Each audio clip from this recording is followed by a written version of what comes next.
The beauty of the midsummer garden is highlighted by the lily. On this episode of Garden Time, we visit David Hill Farm in Forest Grove, Oregon, to preview their great lily festival and to get some tips on how to plant and care for this incredible flower in your own garden. Garden Time is brought to you by Capital Subaru in Salem, Oregon. Here at Capital Subaru, we are family. From you, our customers, our coworkers, and even our actual family members work here. This is my son, Casey. We're generations ahead of the competition, and we're always working to keep you and your family moving. We're here for you. We make it easy to join our Capital Subaru family. All the support you need, from sales and financing to service and parts. We'll be here for you for generations to come. And generations after that. I'm Blake. And I'm Casey. We make it easy to join our Capital Subaru family. Where it's your way on the Parkway. Welcome to the Garden Time Podcast. We're based in the Pacific Northwest of the United States in a Zone 8 region. This zone deals with plants that can survive in 10 degrees Fahrenheit or warmer. I'm producer Jeff Gustin with your hosts Judy Alaruzo and Ryan Seeley. Welcome to the Garden Time Podcast. I'm Judy Alaruzo with Ryan Seeley, and today we are at the David Hill Farms, and we are with Lisi and with Eric. And so this is just a wonderful place, so much color here, and it's pretty early in the season for lilies. So we are so glad to be here. Thank you. We're glad to have you. So David Hill Farms, what do you guys grow here? Well, we started out as a Christmas tree farm, and now we've been growing lilies. A lot of them. So that's our two main things we do. Yeah, and as we look around, there's beds and beds full of different kinds of lilies. So it looks like we have Oriental lilies and Asiatic We lilies? do. We have Asian, we have Oriental, we have some Orient pets, trumpet, tiger. I just got some toad lilies, and we recently found a pineapple lily. It's not exactly a true lily variety, but we're just kind of playing it up and going with the lily theme. But we have about 75 varieties now. Wow, and there's so many different colors. There's different heights. I mean, you go from maybe 2 feet to, I saw some maybe 5 feet tall. Yes. Really beautiful, and the color range is just incredible. So what kind of colors are they all in? Wide range of colors, but a lot of oranges, yellows, reds, pinks. I've been trying to find purple ones, which is a little trickier, but I did find a purple prince this year. We have a chocolate event that was a big hit last year. And it's a unique looking flower. But you can pretty much find most any color in lilies. And actually, you had mentioned that it's a little early for lilies in the season. It's actually not. Most lilies have already started to bloom at this point. We take our lilies and we keep them in a cooler, and we hold them and kind of force hibernate them a little longer and pull them out according to their grow time so that they all bloom kind of at the same time for the festival. And we also use the shade cloth to stunt the growth a little bit and slow them down and prolong those blooms. Try to. So. Yeah, and you guys are relatively newer to the lily, but this farm has been here in the past, but you just recently taken over the farm. It has. Ken was the previous owner of the farm, and I think he bought it in like the early 90s and started the Christmas trees around mid 90s. And then this is the 14th annual Lily Festival. Wow. And he started it as sort of a passion project. He was into lilies, and less than 2 years ago, we stumbled upon this place and decided to take the leap from suburbia to be farmers, and we couldn't be happier. Right. Yeah, so this is our second year doing the Lily Festival, and I think we're slowly getting better and learning a lot. Well, it's a beautiful place to come. I mean, it's really surrounded by agriculture and your Christmas trees, and it's just really a sanctuary here. There's birds singing, it's nice breeze, it's really beautiful. It's lovely. We have a gorgeous view of the Chehalem Valley, and we welcome people to come walk through all of the gardens and peek at the view. We tried to set up a lot of little spaces for people to have cozy little spots to enjoy their drinks, and charcuterie boards. We offer food and beverage. And it's a wonderful place for families to come up and let kids run and just be in nature. So you have a festival coming up because you're by day you both have day jobs, and this is so you're not here all the time. But the festival is an opportunity for people to come out and visit. So why don't you tell us a little bit about the festival that you have coming up? Well, the festival is going to be starting this weekend, Friday. What are our dates? July 14th, 15th, and 16th is this weekend. It's the opening weekend, and we planned on actually opening the weekend after, but the lilies have told us it's time to open. Right. So. It's nature, right? It is, yes. You can't fight it too much. So we're a little behind. We have some signs that we don't have, and our tags haven't arrived, but the lilies say it's time, so we're doing it. Yeah. And so when people come out to the festival, what can they expect when they get out here? Well, the first thing we encourage people to do is really walk through the showcase garden, and that's where we're sitting right now. So once you park, we come and we'll greet you and kind of give you the idea of how the flow works. But we love for people to come through and just walk through the gardens and kind of feel the energy and see all the beautiful flowers. And it gives them an opportunity too to see what flowers they like. We have little pencils and papers and give them to people on little clipboards. So if you go through, you can see the names on each of them, and you might really love the Lotus Breeze, or you might really love the Red Sensation, and you make a note of it. And after you finish walking through the showcase garden, we have some awesome garden helpers who can help you find the selection of your choice. We also offer potted lilies that you can take home.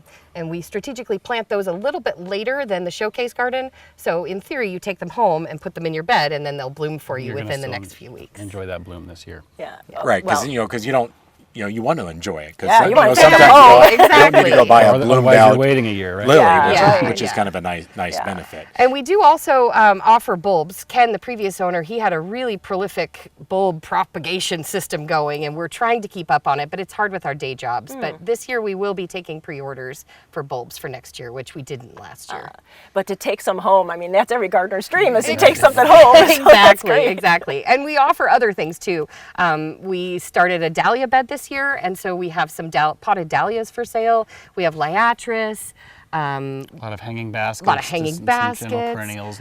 We also do bouquets, beautiful fresh floral bouquets that people can take home. So there's something for everybody. That is great. And I noticed that there's a lot of perennials right when you come in. And so that's really nice, because lilies are such a great addition to a perennial garden or any landscape. So giving everyone ideas like that, there's going to be a lot of photos taken, I think. That's what we've been trying to figure out, just how to complement things and build that out. So there's been a lot of new additions since we've moved in, and we're continuing to add and change our focus to different areas. That's great. We've been really blessed too with both of our mothers are avid gardeners, and they really have come and contributed and shared their garden treasures with us, split plants, and helped us kind of really grow this place into something beautiful. It was an empty palette, right? So. That's Yeah, great. and it's about how many different varieties of lilies are you growing? As I'm looking out, through your display beds, it's kind of as far as the eye can see in lots of different We inherited directions. 60, but we've increased since we've bought the place we have 75 varieties now. Wow. This year. And that's our goal, is to keep adding new ones. We'd love to have a different variety in every single bed. We've got some empty beds, so we'll continue to add as we There's room discover for growth. them. Yeah. Yeah. And as when you're picking out lilies to grow, I mean, your beds are your propagation beds, right? Yes. Where you're growing these in your display beds, and that's where your bulbs are coming from. Or as you're looking to expand, what do you look for in a lily when you're choosing what you want to grow? Uniqueness. I that's what I'm looking for. Everybody can find a stargazer at their local Home Depot, but to find something really unique like the toad lily, or I love the must see. There's that little trumpet lily dwarf over there. There's just unique things that you don't think of immediately when you think of lily. Everybody thinks of their traditional stargazer or Casablanca, but there's just so many options out there. And to see the kaleidoscope of colors and sizes and different petal shapes and scents, that's really what we're looking for. Yeah, because you see a lot of double blooming, which Yes. you don't in the past. You haven't seen a lot of double blooming lilies, or in a lot of bicolor lilies, so the multicolor ones, which are obviously super interesting to see in the landscape. Yeah. And do you think that you could have like a progression of lilies? There's different, like you were saying, there's different species of them. So you can have like lilies growing for a longer time. It's just not like a one-shot deal. So you can have them seasonally in your garden. Correct, yes, because they have different grow times. In your garden, if you don't do what we do and keep them in a cooler, you can definitely find a way to have a different bloom showing. That's kind of actually why we have the Lily Festival for 3 weeks, and frankly, this year it might even be 4, because it takes even with us timing it, it's a progression, and you get to see every different bloom at a different time. Week to week, it's very different, and even we're out here every evening working, and day to day we see differences. So it's kind of, like you say, a fun progression to watch. And you're kind of surprised every day with something new. That's cool. And with the festival coming up this weekend, is it just the one weekend, or do you have multiple weekends for the festival? We'll be doing the 3 weekends, and then perhaps the first weekend in August, depending where we're at on the blooms. Yeah, So. some of these, it's hard to tell. Are some of these going to hold out for 3 more weeks, or are they going to be spent? Right. Yeah, Right. but usually.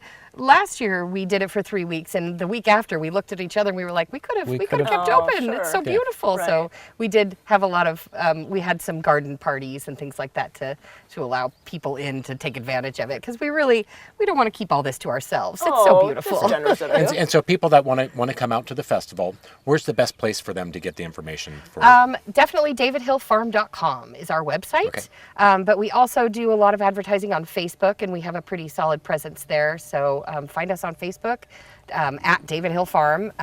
Reach out, ask questions on Facebook. We'll great. engage and answer any questions people have. We're going to be open from 10 a.m. to about 4:30, 5 p.m. Friday, Saturday, and Sunday for the Excellent. following 3 weeks. Well, great. Well, I think we're going to take a quick break, and when we come back from our break, we're going to talk a little bit about the bulbs and the care for them once you get them home. But right now, we'll have a word from our sponsor, Capital Subaru.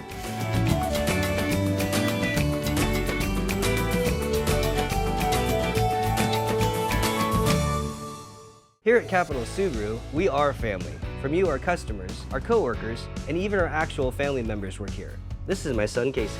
We're generations ahead of the competition, and we're always working to keep you and your family moving. We're here for you. We make it easy to join our Capital Subaru family. All the support you need, from sales and financing to service and parts. We'll be here for you for generations to come. And generations after that. I'm Blake, And I'm Casey. We make it easy to join our Capital Subaru family. where it's Your way on the Parkway. Hi, I'm Sarah with Portland Nursery, where our passion for plants has kept us rooted in this incredible community. A lot has changed since we first opened our doors, but through it all, we've remained family-owned and operated, dedicated to providing our neighbors the largest selection of the highest quality plants Portland has to offer. With hundreds of new plants arriving each week, you're guaranteed to find something exciting and unique. Portland Nursery, a passion for plants, at 50th and Stark, 90th and Division. DRAM is celebrating 75 years of design and manufacturing of quality watering tools. DRAM products feature 9 water patterns and are designed to nurture your plants with a shower of rain. DRAM for lawn and garden, available at garden centers near you.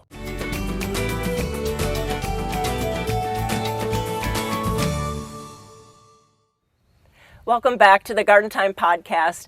We're at the David Hill Farms just outside of Forest Grove. I'm Judy Alaruso with Brian Seeley, and we're with Lisi and Eric, the owners of the farm. And so we talked about all the goings on here and how beautiful it is, but we need to talk the gardener talk now. We need to talk about care and tips for growing them. So now we're taking them home from your wonderful event. So what should we do with them? Absolutely. So when you get them, we have already fertilized them, and they'll be in a small pot. We encourage everyone to get them into the ground or into a better container as soon as possible.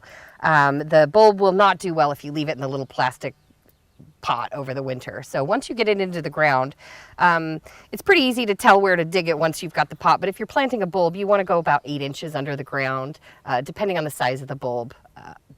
That's roughly about what you want to do. And make sure that the soil doesn't have a lot of wetness in it. You don't want to have any of that sticky clay or too much water. They do not like to have too much water. So well-drained soil. We put a lot of pumice in our garden soil to make sure that they don't get that rot. They're really susceptible to rot, but they are fairly easy to grow. And then once they're in the ground, they will bloom shortly after you plant them. And then once the bloom expires, I like to wait until the bloom is fully expired, and then we just deadhead it off and leave probably 2/3 of the stem on it and the leaves. And then you're gonna just let it go, because you want the sun to really feed those leaves and make that bulb bigger and let it grow over the fall. And then really before the first frost, I would definitely put some mulch over the top of it.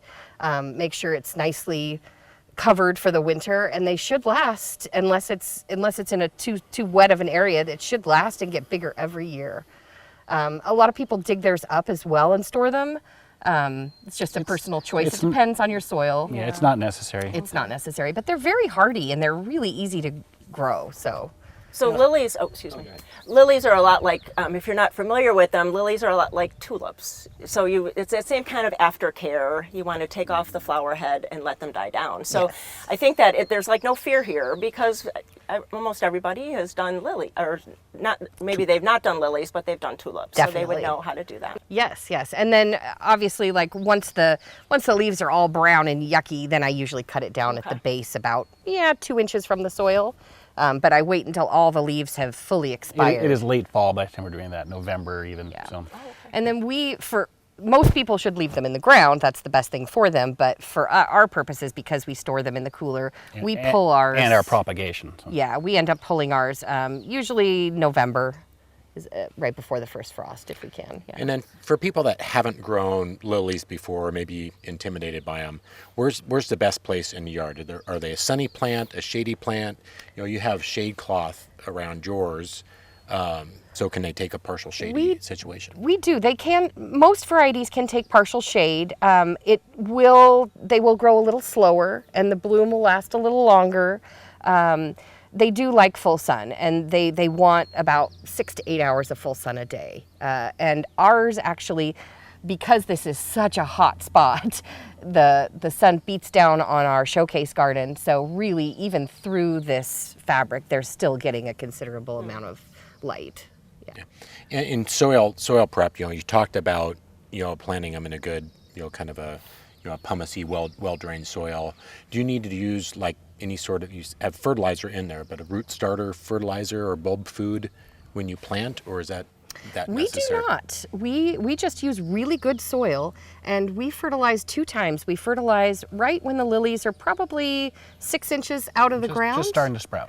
Then we throw we use a pretty hardy fertilizer that I wouldn't recommend to an average gardener. It's pretty strong, but we fertilize at that point, and then we also fertilize right before they're about to bloom. And so fertilizing at those 2 moments is perfect. And a nice time-release fertilizer. Osmocote is a good recommendation. Just a general. Yeah. Okay. Yeah, but you want to look for something that has more potassium in it. They like potassium. They don't like a ton of nitrogen. Okay. I think that was. So you're nourishing the bulb maybe more than correct. Precisely. Okay. Correct. Right. Yes. You don't want to Yes. promote too much growth. Of green growth, quickly right, versus versus plastic. Exactly, and you can burn them that way too. Oh, So right. yeah, I was experimenting when we first did this and put a little too much of our fertilizer on them, Last and, year, yeah, and we got some burned ones. So we learned our lesson that way. Yeah, well, just good test slowly first, and then give it a little more if you think it needs more the next year. Right. And I see. Oh, sorry. Yeah, I was going to what do say, you got? as we're looking around, a lot of these varieties can get pretty tall. Do you need to do any staking with Significant amount of staking. We spend a lot of time really every week walking around as the tops are going to get heavy, right? And some of these are 4 or 5 plus feet tall. And some have strong enough stalks that they can handle it, but many of them we're putting stakes on to help support them. I would say at least half of the lilies in the showcase gardens, probably more like 2/3, we end up staking by the end of the festival. And then we stake everybody's Pots for everybody's transport. pot Yeah. to keep them secured for transport. And then you had mentioned about bouquets earlier, and so if I wanted to put them in my garden and then take them for my house, when is a good stage to cut them so they last long in a vase for me? I would definitely do it. Usually you'll find a stalk that has, if it's got 4 or 5 buds on it, I would pick it when 2 of those have popped. Okay. And the other ones are still closed up, because they're coming. They will still come. And you can cut one that none of the blooms have popped yet, and if you put it in water and wait a couple days, they will all pop as if they were left in there. So I always err a little on the conservative side. It's nice to have a big showy bouquet with the flowers, but people want to take them home and enjoy them in their home for a little They'll longer. last for a few weeks. Right, because there's other flowers that if you cut them when they're pretty tight And green they're budded, They they won't won't ever open. open. Yep, So not the lilies case are a with little lilies. bit Correct, different yeah. than that way. Yeah, and they will last. Last year, we pre-picked a lot of our lilies before they had popped and put them in our cooler, just to ensure sure that like the ones that grew early, we didn't want to miss them, so we just collected them and stuck them in the and cooler. using those for bouquets. And used Right. those for bouquets, and it worked fantastic. It's nice. And I'm getting this fragrance, and so some of them are fragrant and some are not. So Yes. which are the fragrant ones? Or are they labeled? They're some of them are labeled. I don't have all of my labels out yet, but it's the Orientals that are the fragrant, or the Orient Pets. And an Orient Pet is like a cross between a trumpet and an Oriental. But the Asians are the ones that don't have a scent, and those usually pop first. So most of what you see around here, like the Red Sensation over there, and that orange. That's a orange ton. Those are Asiatics. Okay. Yeah. And then, and also with the cut flowers, they open up and you get the little, that in the center. Is there a trick, I've heard, to remove that? Yes. Is You will want best. to. They stain. We'll cut them out on the bouquets. Obviously, in the garden, it's We okay. do. But It's funny. Before I had this farm, I used to very carefully take a tissue and carefully pull them out. But I've gotten to the point now where I just use my fingers to rip them out, and it's fine. But they do stain. But yeah, if you're going to have a bouquet in your home, or if you have white lilies, you definitely want to remove that pollen, because it'll fall off on the petals and stain your lily, and it can really stain your clothes. And another thing to note too is if anybody has cats, be really mindful around lilies. They are toxic and deadly to cats. If they drink the water that a lily's been in, if they get pollen on their fur and lick it, if they nibble on a lily, they won't make it. So keep your cats safe, everyone. Which is a good tip, because a Yeah, lot of definitely. us buy cut flower in the grocery store, Yeah, or you the never think florist, about and you cut don't think flowers. about Yeah. that when you take it home. So Yeah. that's We a didn't good think tip. about that either when we got cats. So we ship our cats off to their uncles for a couple months when we have the Lily Festival. They're off to summer camp. Exactly. Well, and speaking about all of the things that are going on here, so if you can just tell us again about what's going on, or like, are kids welcome? Pets, we were talking about pets, so dogs are welcome. Just not Absolutely, cats. yes. The Lily Festival is extremely family friendly. We encourage kids to come up, run around. There's a beautiful trail behind the showcase gardens that you can take to the top of the hill, and from the top of our property up there, you can see Mount Hood and all of the valley out there, as well as the Chehalem Valley going south. So it's a gorgeous view, and all these city kids just don't get a chance to come run through the trees and fields and walk across and touch the flowers. So we encourage everybody to come out and really take You have some food going on at we the do, event? yes. We'll have smorgasbord here. They do charcuterie little trays for people, and then we have ice cream sandwiches. We'll have lemonade and wine tasting from David Hill Vineyards. Very good. Good neighbor to have. Right. Yes, And they let- are very and- good and neighbors. let's touch on the website once again. Yes, davidhillfarm.com. Yeah. So that's great. So we appreciate being out here. thank The you so gardens much. are stunning, and they're just coming into bloom, and they ought to be spectacular for the festival. So make sure you come out to the festival. Come out here and visit David Hill Farms. Pick up your lilies to go home and plant them. So we're looking forward to the festival. So thanks for having us out, and thank you to our sponsors and Capital Subaru.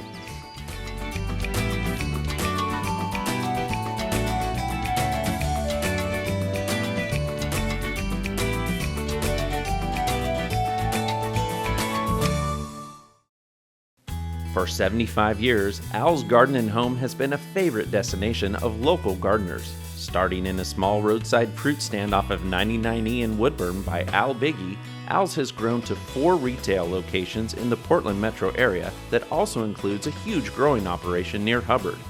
To ensure that you get the highest quality, Al's grows over 80% of the plants they sell. This 4th generation family-owned business is now one of the most recognized garden centers in the country. Stop by one of our 4 locations to learn why Al's is the first stop for Northwest gardeners.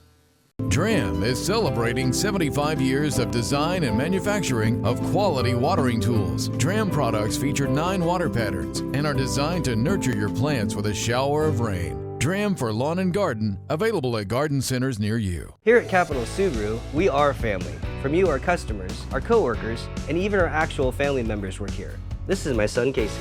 We're generations ahead of the competition, and we're always working to keep you and your family moving. We're here for you. We make it easy to join our Capital Subaru family. All the support you need, from sales and financing to service and parts. We'll be here for you for generations to come. And generations after that. I'm Blake. And I'm Casey. We make it easy to join our Capital Subaru family. Where it's your way on the Parkway.